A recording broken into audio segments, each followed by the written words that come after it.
Hello প্রিয়াংলার বন্ধুরা, আপনাদের সবাইকে শীতের শৈত্যপ্রবাহের শুভেচ্ছা। অলরেডি শীত শুরু হয়ে গেছে, শৈত্যপ্রবাহ চলতেছে আজকে থেকে। আর এই শীতে আপনারা একটু কেয়ারফুল থাকবেন, বিশেষ করে আপনার বাবা মার দিকে একটু বেশি নজর দেবেন, কারণ তাদের বয়স একটু বেশি হওয়ার কারণে এই শীতের মধ্যে অনেকেরই একটু কষ্ট হয়। তো সেক্ষেত্রে দেখবেন তাদের কোনো কষ্ট হচ্ছে কি না, তাদের জন্য কোনো গরম কাপড় কিনলে কোন কাপড়টা কিনলে তারা একটু কমফোর্ট ফিল করবে, এই জিনিসগুলো দেখবেন। আর বাবা মার প্রতি সবসময় যত্নশীল হবেন, কারণ এক সময় আপনার এই সময়টা আসবে, এই বার্ধক্যজনিত সময়টা এক সময় আপনারও আসবে। অর্থাৎ এই বিবেচনাটা করে আপনি আপনার বাবা মার অবশ্যই যত্ন নেবেন, কারণ আপনি আপনার বাবা মার যত্ন নিলেই আপনি ওই যত্নটাই ফেরত পাবেন প্রকৃতি থেকে। এটা স্বাভাবিক ব্যাপার।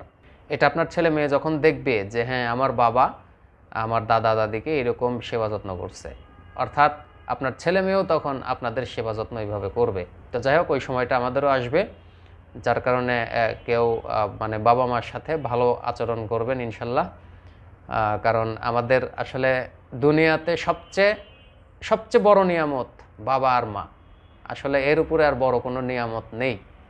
তো যাই হোক, আপনারা আমার বাবা মার জন্য অবশ্যই দোয়া করবেন, আমিও আপনার বাবা মার জন্য দোয়া করি।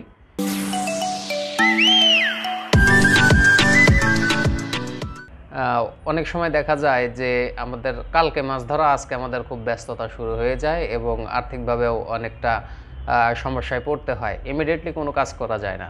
তো এই সময়টাতে আপনারা বাসায় বসে কি কি কাজ করবেন, আর যাদের সেটআপ নিয়ে পরিকল্পনা আছে যে একটা সেটআপ করবেন, কিন্তু ইমিডিয়েটলি কোনো কিছু করা সম্ভব না, হয়তো প্ল্যানিং করে করতে হবে, তো তাদের জন্য কিছু টিপস থাকতেছে। তারপরে অনেক ভাই বলেন যে ভাই আপনি মাছ ধরেন কিন্তু মাছের কোনো ভিডিও পাই না। তো মাছ ধরতে গেলে প্রকৃত যারা শিকারী তাদের কাছ থেকে শুনবেন যে ভিডিওটি করার মতো কোনো সময় থাকে কিনা, কারণ আমাদের সাথে এক্সট্রা কোনো লোক থাকে না। এমনিতেই মাঝে মধ্যে পাড়ে বসলে লোক থাকে, তারপরেও এমন এমন কিছু জায়গা আছে যেখানে আশেপাশে লোক নেই, এমনকি দোকানপাটও পাওয়া যায় না।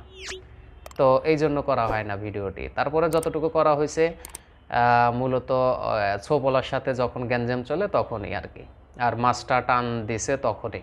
তো যাই হোক, যতটুকু ভিডিও করা হয়েছে আপনারা একটু দেখুন, আমি দেখিয়ে দিচ্ছি। এবং এখানে আরেকটি কথা বলে রাখি, আপনারা এই ভিডিওর মাঝে দেখবেন যে একটা লোক চেঁচামেচি করতেছে, উনি হচ্ছে সেই ছোপলা। তো যার কারণে মূলত আসলে পুরো ভিডিওটা করা সম্ভব না।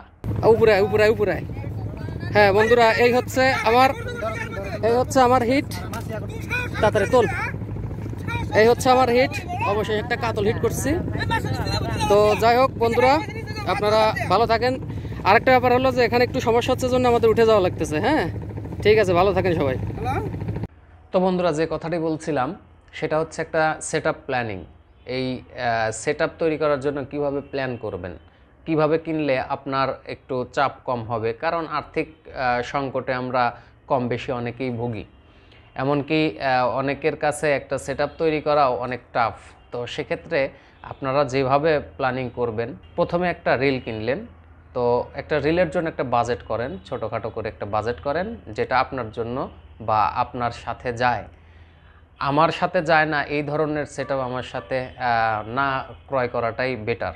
আর অনেক বিগিনার আছেন যারা অনেক হাই লেভেলের কনফিগারেশনের কিনতে চান প্রথমেই।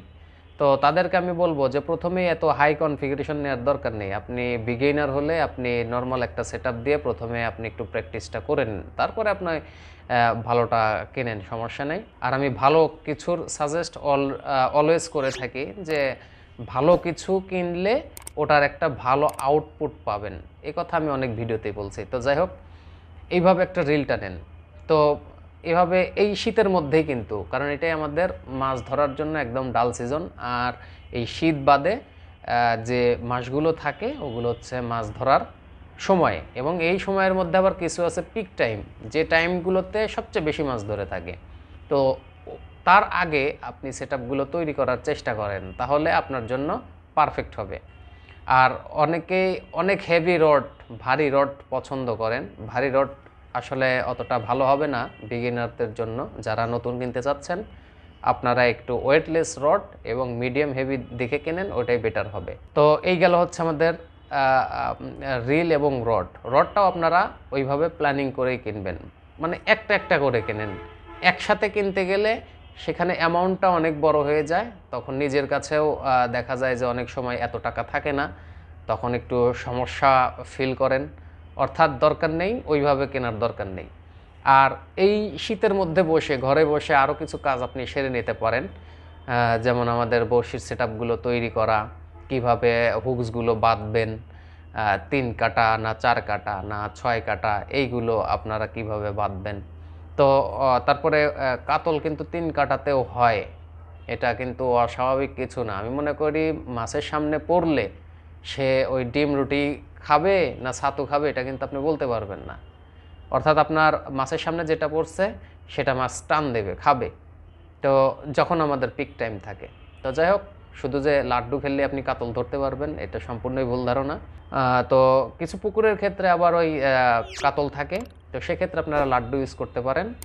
আর নদীর ক্ষেত্রে অলওয়েজ ডিম রুটি আমি মনে করি পারফেক্ট সব মাছের জন্য। আর লাড্ডু খেললে শুধু কাতলটা টার্গেট করে, অন্য ছোট মাছ ধরার সম্ভাবনা খুবই কম থাকে। আর ডিম রুটিটা খেললে হয় কি, আপনার ছোট মাছও ধরার সম্ভাবনা থাকে, পাশাপাশি বড় মাছ হিট হলেও কোনো সমস্যা নেই, আপনি উঠাইতে পারবেন, কোনো সমস্যা নেই। আর ডিম খাবেও, কোনো সমস্যা নেই। স্মল মাউথ বলেন আর বিগ মাউথ বলেন, 2 ধরনের মাছই খাবে, কোনো সমস্যা নেই। এই জন্য আমি 3 কাটাটা অলওয়েজ খেলে থাকি। এই 3 কাটাগুলো আপনারা বাসায় বসে বসে বাঁধবেন, এবং এখানে কিছু লাইনের মেজারমেন্ট আছে, যে এখানে কোন লাইনগুলো ইউজ করবেন হুকগুলো বাঁধার জন্য। এখন অনেকে বলতে পারেন যে ভাই আমরা তো হুক বাঁধি আপনার যে লাইন দিয়ে, আমি লাইন ব্যবহার করতেছি, রিলে ব্যবহার করতেছি মাত্র 28 mm বা 30 mm লাইন, আর আমি হুকে 50-60 mm ব্যবহার করে কি হবে। তো এটাতে একটা ফ্যাসিলিটি আছে, সেটা হচ্ছে হুকের সাথে হুক জড়াবে না, যে যখন আপনি মোটা লাইনটা ইউজ করবেন পেছে যাবে না, আলাদা আলাদা থাকবে। আর মোটা লাইন আপনারা জানেন এটা খুব কম জড়ায়া যায়, তো যার কারণে আপনারা এই মোটা লাইনটা ইউজ করবেন। তো এই লাইনটি ইউজ করে আপনারা বড়শির জন্য কিছু সেটআপ তৈরি করে নেবেন, 2 কাটা 3 কাটা এইভাবে তৈরি করে রেখে দেবেন, তাহলে আপনার সিজনে গিয়ে এত চাপ নিতে হবে না। আবার ফিশিং ফ্লট, আমার একটা ফ্লট তৈরি করার একটা ভিডিও দেয়া আছে, অনেকেই পাতারিও বলেন, তো ওইটা যেভাবে দেয়া আছে, আবার অনেকেই বলছেন এটা একটা বাজে কমেন্ট করে বসছেন। তো ভাই আমি দেখলাম যে আমি যে এই ফিশিং ফ্লটটা নিয়ে যে গেছি, ওইখানে ঢেউ ছিল, স্রোত ছিল। তো আমার সাথে যে ভাইরা গেছে ওনারা ওই ফিশিং ফ্লট নিয়ে গেছে, কেনাটাও নিয়ে গেছে, তারপরেও তাদেরটা ডুবে যাচ্ছিল, স্রোতে ডুবে যাচ্ছিল, ঢেউয়ে ডুবে যাচ্ছিল, কিন্তু আমার ওই ফ্লটটা কিন্তু ডোবেনি। অলওয়েজ ওই ফ্লটের উপরে অলওয়েজ দাঁড়িয়ে থাকছে। অর্থাৎ এটার একটা সুবিধা আছে জন্যই আমি আপনাদের এটা বানিয়ে দেখাইছি, আপনারা নিজেরাও বানিয়ে দেখেন। টানা খেললে অটোমেটিকলি ওখানে যে পেপার ক্লিপটা দেয়া আছে, জাস্ট লাইনে ঢুকাই ছেড়ে দেবেন, ওর জায়গায়ও চলে যাবে, কোনো সমস্যা নেই। তো সেটা হচ্ছে খাড়া খেলার জন্য পারফেক্ট। আর ভাষা খেলতে চাইলে ওটা দিয়েও খেলা যাবে, তো এখানে জাস্ট একটা স্টপার লাগিয়ে নিতে হবে। তো সেক্ষেত্রে এটা নিয়ে একটা ভিডিও অবশ্য তৈরি করা দরকার, অনেকে এটার ব্যবহার সঠিকভাবে নাও জানতে পারেন। তো যাই হোক, এটা নিয়ে আমি একটা ভিডিও তৈরি করব। তো এই বিষয়গুলো আপনারা এখন বসে ঘরে বসে এই জিনিসগুলো করবেন। আর যারা মোটামুটি মাছ ধরছেন, রিলগুলো একটু যত্ন সহকারে রেখে দেন, মুছে রেখে দেন, প্রয়োজনে একটু WD-40 ইউজ করেন, গাইডগুলোতে রডের গাইডগুলোতে WD-40টা ইউজ করেন, তাহলে মরিচ আসবে না, কাদা মাটি লেগে থাকলে ওটা উঠে যাবে। তো অনেক সুবিধা আছে আর কি, একদম আপনার রডটা খুব ভালো থাকবে আর কি।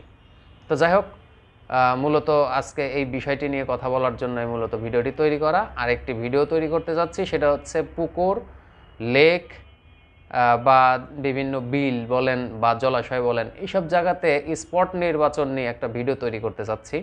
তো এখানে অনেকগুলো টপিক আছে, মিনিমাম 14টা স্পট আছে, যেটা একটা ভিডিওতে বলা সম্ভব না। এই জন্য চাচ্ছি যে আমি 3টা বা 4টা পর্বে এটা শেষ করতে চাচ্ছি। তো আপনারা যদি চান তো অবশ্যই কমেন্ট বক্সে জানাবেন, তাহলে আমি এইটা নিয়ে একটা ভিডিও তৈরি করব। তো যাই হোক, সবাই ভালো থাকবেন, আল্লাহ হাফেজ।